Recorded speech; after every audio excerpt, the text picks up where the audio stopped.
নমস্কার বন্ধুরা, village food waste Bengal চ্যানেলে তোমাদের অনেক অনেক স্বাগতম জানাই। তো বন্ধুরা, এখন তো শীত পড়েছে। শীতের সিজনে কিন্তু বিভিন্ন রকমের সবজি পাওয়া যায় গরমকালের তুলনায়।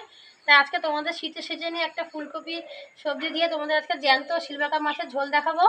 তো এই দেখো, আমি সিলভাকা মাছ নিয়ে নিয়েছি, আর একটা ফুলকপি নিয়েছি পুরো টাটকা, বাজার থেকে কিনে এনেছি। আর এই দেখো মাছ, সিলভাকা মাছ পুরো মানে জ্যান্ত মাছ ছিল, এখনও গায়ে রক্ত আছে।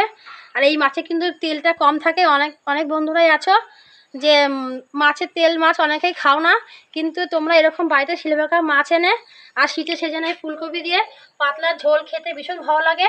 তাই তোমরা কিন্তু পুরো ভিডিওটা দেখবে, দেখে তোমরা বাড়িতে বানিয়ে খাবে।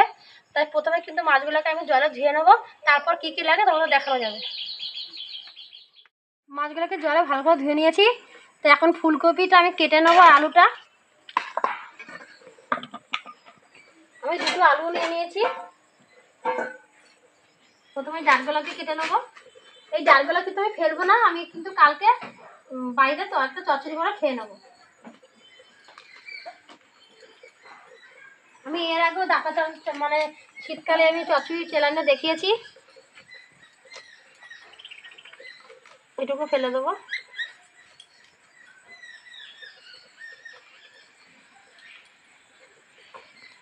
একটু বড় বড় বড় করে কেটে নেবো। আর দেখো, এদিকে কিন্তু আমি ফুলকপি কাটছি, ওইদিকে দেখো পাখিগুলো কি সুন্দর খাবার খাচ্ছে। দেখো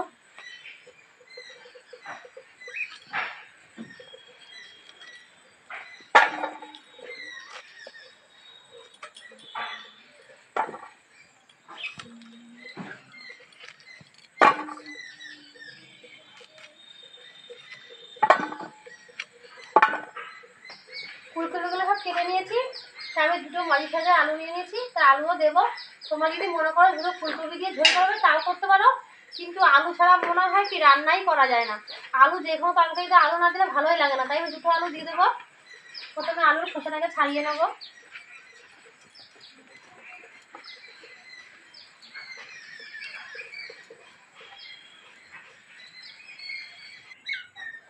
আলুর গায়ে খোসাটাকে ছাড়িয়ে নিয়েছি, আর লম্বা লম্বা পিস করে নেবো, এই যে এইভাবে। তো আলুটা একটু খারাপ আছে বললে একটু বাদ দিয়ে ফেলে দিচ্ছি, দিয়ে এরকম লম্বা লম্বা পিস করে নেবো।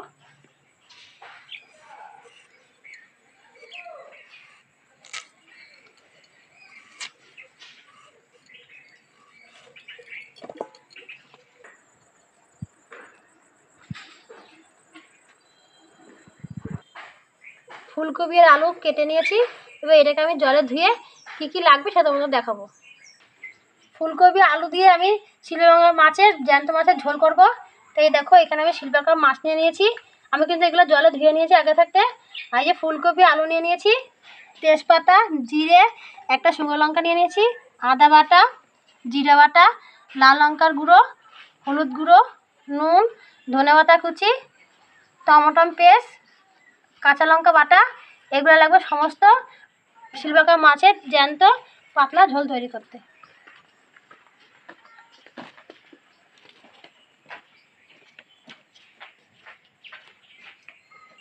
এবার এই মাছগুলোর মধ্যে আমি নুন হলুদ মাখিয়ে রাখবো। পরিমাণ মাপে 1 চামচ 2 চামচ নুন দিয়ে দিলাম। তোমরা যখন মাছে নুন হলুদ দেবে তোমরা বুঝে দেবে। যেখানে মাছটা একটু বেশি আছে, মাথাগুলোও রাখবো বলে মাথাগুলোও নিয়ে নিয়েছি। হলুদ দিয়ে দিলাম, দিয়ে ভালো করে মেখে নেবো। হলুদটাও কিন্তু আমি 2 চামচ মতো নিয়েছি, আর একটু হলুদ লাগবে, আর একটু দিয়ে দিলাম।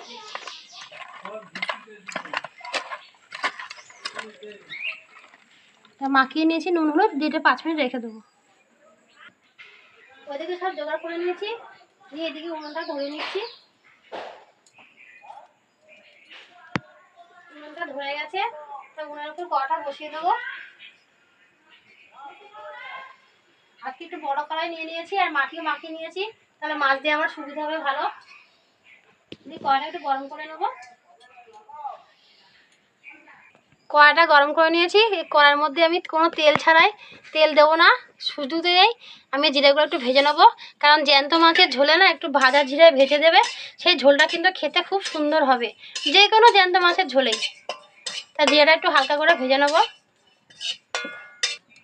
জিরাটা ভেজে নিয়েছি, এবার নামিয়ে নেবো। কড়াটা গরম হয়েছে, তো জিরাটা ভাজছিলাম, কড়াটা গরমই ছিল, তাই এর মধ্যে আমি সাদা তেল দিয়ে দেবো। এই ঝোলটা কিন্তু আমি সাদা তেলেই করবো, তোমরা কিন্তু সরষের তেলও করতে পারো। তা তেলটা একটু বেশি দেবো, যেহেতু মাছটা ভাজবো, তা তেলটাকে গরম করে নেবো।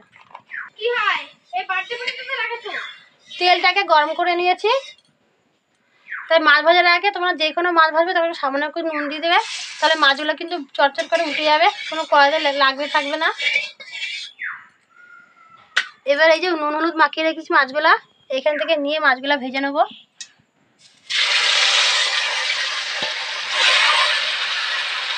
আমি একবারে 4-5টা করে ভাজবো,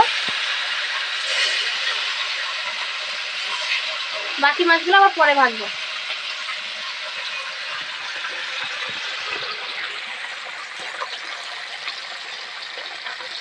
মাছগুলো ভেজে নিয়েছি, আর বেশি মাছ কিন্তু ভাজবে না, একটু হালকা ভাজবে, যেহেতু জ্যান্ত মাছ কিন্তু বেশি ভাজে না, তাই আমি কিন্তু হালকা করে ভেজে নিয়েছি।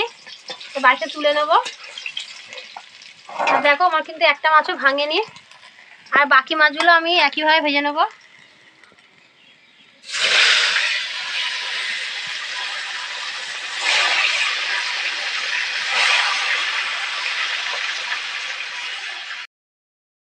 সব মাছগুলো ভেজে নিয়েছি, মাথাগুলো ভেজে নিলাম। এই দেখো, এবার এই মাছ ভাজার তেলের মধ্যেই আমি ফুলকপি আলুগুলো একটু হালকা করে ভেজে নেবো।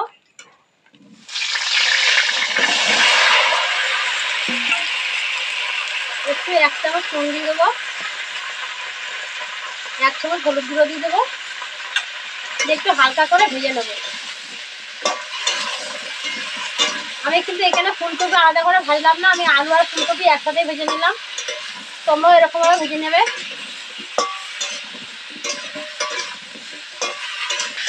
ফুলকপি আলুটা হালকা করে ভেজে নিয়েছি, নামিয়ে নেবো। দিয়ে ওর উপর কড়াটা আবার বসিয়ে দিলাম। কড়াইয়ের মধ্যে আমি আবার সাদা তেলটা দিয়ে দেবো, তেলটা একটু গরম করে নেবো। তেলটা গরম করে নিয়েছি, এর মধ্যে একটা শুকনো লঙ্কা তেজপাতা দিয়ে দেবো, দিয়ে নাড়াচাড়া দিয়ে নেবো। আর সামান্য পরিমাণে গোটা জিরা দিয়ে দেবো, সবকটাই দিয়ে দেবো, দিয়ে একটু ভাজা ভাজা করে নেবো। একটু ভাজা ভাজা করে নিয়েছি, তো এর মধ্যে টমেটো পেস্ট দিয়ে দেবো, দিয়ে নাড়ি চালিয়ে নেবো। আদা বাটা দিয়ে দেবো, কাঁচা গন্ধটা চলে যাবে, তো নাড়াচাড়া দিয়ে নেবো। আদা কাঁচা গন্ধটা চলে গেছে, এবার এর মধ্যে জিরা বাটাটা দিয়ে দেবো, কাঁচা জিরা বেটে রেখেছি সেটা দিয়ে দেবো, কাঁচা লঙ্কা বাটা দিয়ে দেবো, স্বাদ মতো নুন দিয়ে দেবো, হলুদ গুঁড়ো দিয়ে দেবো, লাল লঙ্কার গুঁড়ো দিয়ে দেবো, দিয়ে নাড়ি চাড়িয়ে নেবো। দিয়ে একটু মশলার জল দিয়ে দেবো সামান্য পরিমাণে অল্প, দিয়ে মশলাটা কষিয়ে নেবো।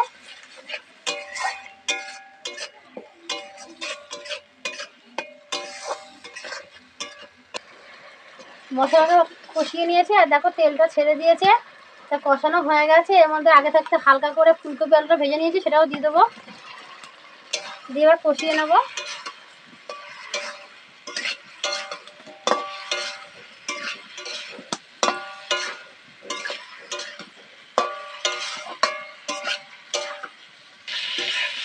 আলু আর ফুলকপি মশলার সঙ্গে কষিয়ে নিয়েছি, দেখো কতটা সুন্দর লাগছে। এরকম কিন্তু জ্যান্ত মাছের ঝোল ভীষণ ভালো লাগে। এবার এর মধ্যে সামান্য পরিমাণে জল দিয়ে দেবো, জলটা একটু বেশি দিলাম, এতে ঝোলটা একটু পাতলা করব, আর জ্যান্ত মাছের ঝোল কিন্তু পাতলাই ভালো লাগে। এবার ঝোলটাকে একটু ফুটিয়ে নেবো, এটা 5 মিনিট ঢেকে দেবো।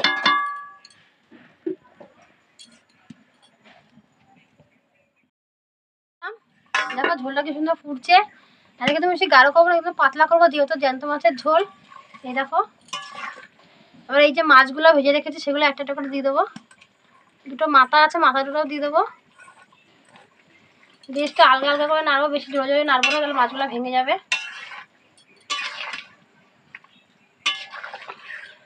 এই শীতকালে ফুলকপি দিয়ে মাছের ঝোল খেতে কিন্তু ভীষণ ভালো লাগে। এবার এর উপর থেকে আমি ধনিয়া পাতা দিয়ে দেবো।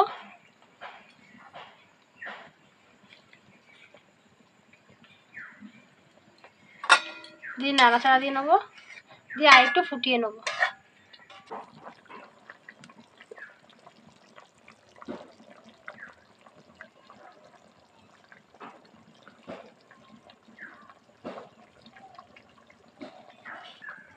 কিছুক্ষণ ধরে ফুটিয়ে নিয়েছি।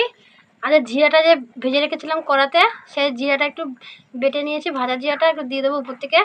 এটা কিন্তু জ্যান্ত মাছের ঝোলে কিন্তু খেতে ভীষণ ভালো লাগে। তোমরা কিন্তু যখন জ্যান্ত মাছের ঝোল করবে যে কোনো মাছেরই এই ভাজা জিরা বাটাটা দেবে, খুব সুন্দর একটা গন্ধ আনবে, খেতেও ভালো লাগবে। এবার নামিয়ে নেব।